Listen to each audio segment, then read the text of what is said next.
Hello guys, welcome to my YouTube channel. तो हम बाल विकास के अध्ययन में आगे बढ़ते हुए इसमें वृद्धि एवं विकास के बारे में आज पढ़ेंगे और हम इसे बुक के थ्रू एनालाइज करेंगे इस चैप्टर को और समझेंगे कि वृद्धि और विकास क्या होता है।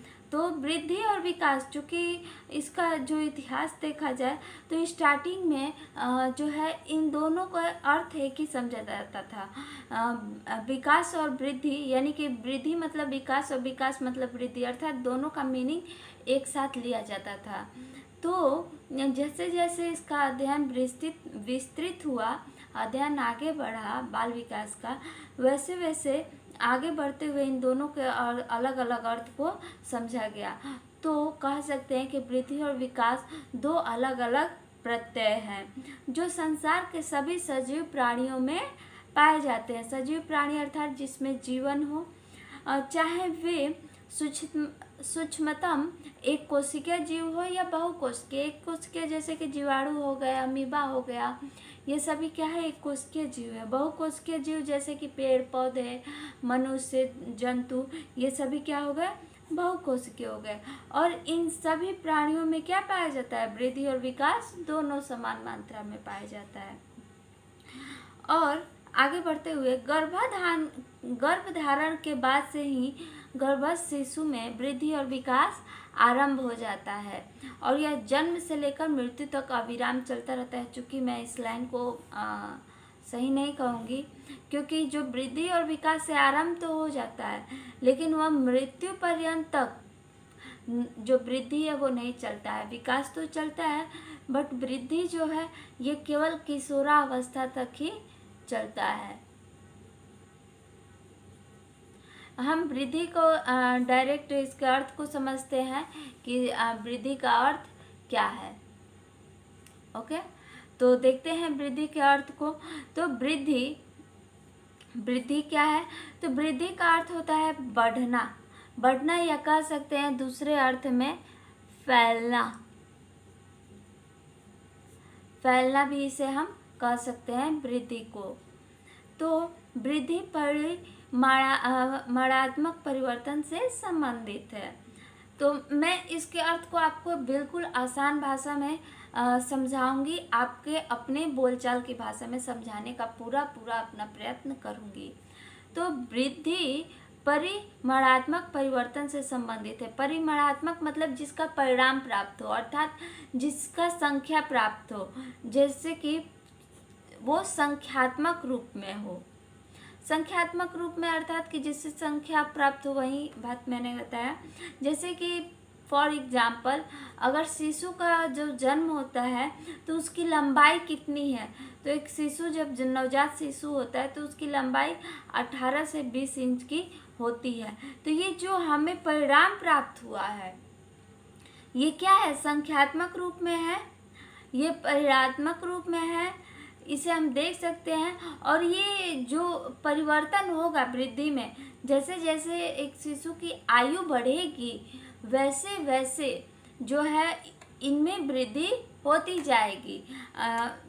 शिशु की जैसे जैसे आयु बढ़ेगी वैसे वैसे वृद्धि होगी और जैसे जैसे उसका आकार बढ़ेगा वैसे वैसे उसमें भी वृद्धि होगी।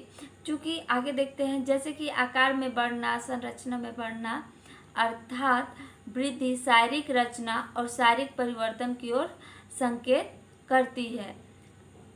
शारीरिक रचना अर्थात कि जो वृद्धि है वो केवल बाहरी रूप से ही नहीं वृद्धि होगा, अर्थात कि बाहरी रूप से हाथ पैर में हमने देखा, सिर देखा, आँख नाक मुंह देखा, बाल देखे, ये केवल बाहरी रूप से नहीं, आंतरिक रूप से भी वृद्धि साथ साथ में चलती रहती है। जैसे जैसे बाहरी यानी कि एक्सटर्नल वृद्धि होती है वैसे वैसे आंतरिक अंगों की भी वृद्धि होती है।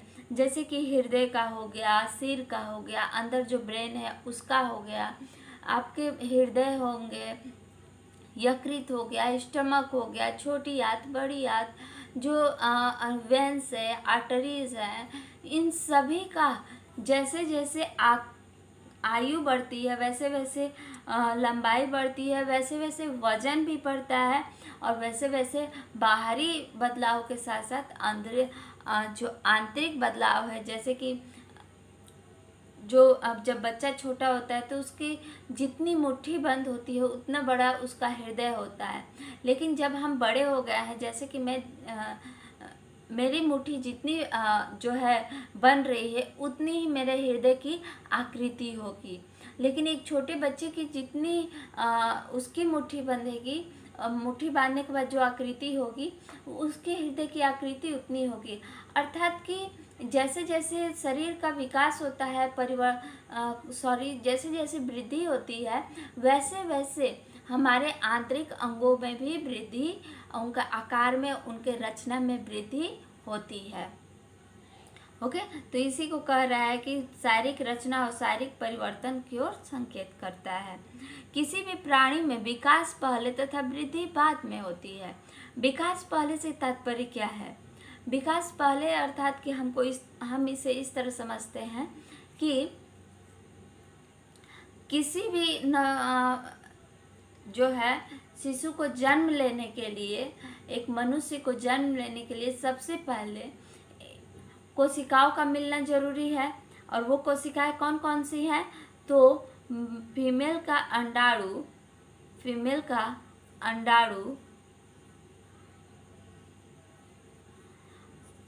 ये फीमेल का अंडाणु और मेल का शुक्राणु अर्थात कि स्पर्म, ये मेल का हो गया। तो इन दोनों का होना आवश्यक है ताकि फर्टिलाइजेशन हो के, और वो दोनों फर्टिलाइज होने के बाद ही ये दोनों मिलते हैं और एक शिशु का निर्माण होता है। तो ये फर्टिलाइज होने के लिए सबसे पहले इनका पूर्ण रूप से परिपक्व होना भी बहुत ही आवश्यक है। मेच्योर होना, स्ट्रॉन्ग होना, विकसित होना बहुत ही आवश्यक है। अगर इन दोनों में से कोई भी कमज़ोर हुआ, क्योंकि जब ये शरीर में प्रवेश करते हैं शुक्राणु, तो वो करोड़ों की संख्या में होता है, लेकिन उन करोड़ों में कोई एक ही इस अंडाणु तक पहुंच पाता है, इसको भेद पाता है, इसके अंदर अपने जो है मिलके एक शिशु का निर्माण करते हैं। तो वही शुक्राणु, वही स्पर्म इसे भेद सकता है जो कि स्ट्रांग हो, परिपक्व हो, पूर्ण रूप से विकसित हो। अगर दोनों में से अगर शुक्राणु विकसित है, अगर अंडाणु विकसित नहीं है, ओव्यूम विकसित नहीं है, परिपक्व नहीं है, मैच्योर नहीं है, तो फिर फर्टिलाइजेशन नहीं होगा। तो दोनों का फर्टिलाइजेशन होने के लिए कह सकते हैं, होने के लिए जो ओव्यूम है और शुक्राणु है, दोनों का विकसित होना, परिपक्व होना, मैच्योर होना बहुत ही आवश्यक है। और ये फर्टिलाइज होने के बाद ही, जब दोनों मिलते हैं तो फर्टिलाइज होकर एक कोशिका बन जाते हैं। अब एक कोशिका के बाद ही इनकी वृद्धि होती है। फर्टिलाइज होने के बाद अब वृद्धि होती है। अब ये जब दोनों मिल जाएंगे, चूँकि दोनों स्ट्रांग होंगे तभी मिलेंगे, तो दोनों मिलने के बाद 1 से 2, 2 से 4 ऐसे इनकी वृद्धि अब होना प्रारंभ हो जाती है। ऐसे 4 से 8, 8 से 16। तो इसी को कहा गया है कि पहले विकास होता है और बाद में वृद्धि होती है। तो वृद्धि केवल परिपक्व अवस्था तक ही होती है। बिल्कुल, वृद्धि जो होती है, जैसे कि आप लंबाई ले लीजिए। लंबाई जो एक शिशु की होती है वो केवल किशोरावस्था तक ही होती है, किशोरावस्था तक ही होती है। किशोरावस्था के बाद लंबाई में जो है वृद्धि नहीं होती है। 18 वर्ष की आयु तक ही वृद्धि होती है, परिपक्व होने तक ही वृद्धि होती है। उसके बाद क्या आपने कभी देखा है कि जो है जब तक मृत्यु नहीं होती है, जन्म से लेकर मृत्यु तक लगातार वृद्धि होती रहती है? बिल्कुल नहीं। किशोरावस्था जैसे ही कंप्लीट होता है, मैच्योरिटी आती है, उसके बाद बालक बालिकाओं की जो वृद्धि है वो जो लंबाई है वो रुक जाती है। तो इसलिए कहा गया है कि वृद्धि केवल परिपक्व अवस्था तक ही होती है, जबकि विकास जीवन पर्यंत चलता रहता है। जो विकास है जो शारीरिक विकास है, मानसिक विकास है, सामाजिक विकास है, संवेगात्मक विकास है, ये विकास जैसे जैसे पर्सन को अनुभव प्राप्त होता है चीज़ों से, अपने पर्यावरण से, वैसे वैसे उसका विकास होता जाता है। जैसे कि एक ही हमारे कल्चर में बहुत सारी चीज़ें होती हैं, जिस एक चीज़ के प्रति किशोरावस्था में जो थॉट रहता है, अनुभव के द्वारा जैसे जैसे वो पर्सन, वो किशोर या किशोरी किसी पर्टिकुलर चीज़ के प्रति उसका जो विचार है, जैसे जैसे अनुभव है, वो समय के अनुसार बदलते जाते हैं।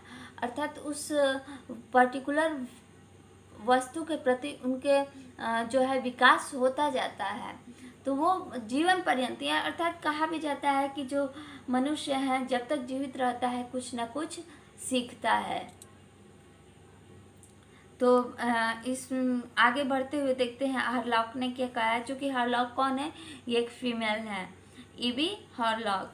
हरलॉक ने वृद्धि मात्रात्मक परिवर्तनों, आकार एवं संरचना में परिवर्तन का उल्लेख करती है। वृद्धि क्या है, मात्रात्मक, यानी कि जो संख्यात्मक रूप में होता है उसको मात्रात्मक परिवर्तनों, जैसे कि लंबाई की वृद्धि होना, वजन, आकार कैसा है, कितना बड़ा है, साइज क्या है, एवं संरचना, अर्थात की रचना क्या है, पहले छोटा होता है जब बड़ा बड़ा, जैसे कि एक किशोरावस्था तक जो लंबाई होती है उसी के अकॉर्डिंग उसके बाहरी जो संरचना होती है उतनी ही, उसी बॉडी के अनुसार उसकी आंतरिक भी बॉडी के जो ऑर्गन्स है छोटे छोटे, जैसे कि किडनी हो गया, उसके जो आपके यकृत हो गया, स्टमक हो गया, ब्रेन हो गया, उनका उतना ही आपकी जो रचना है वो होती है। और ये सभी क्या होते हैं,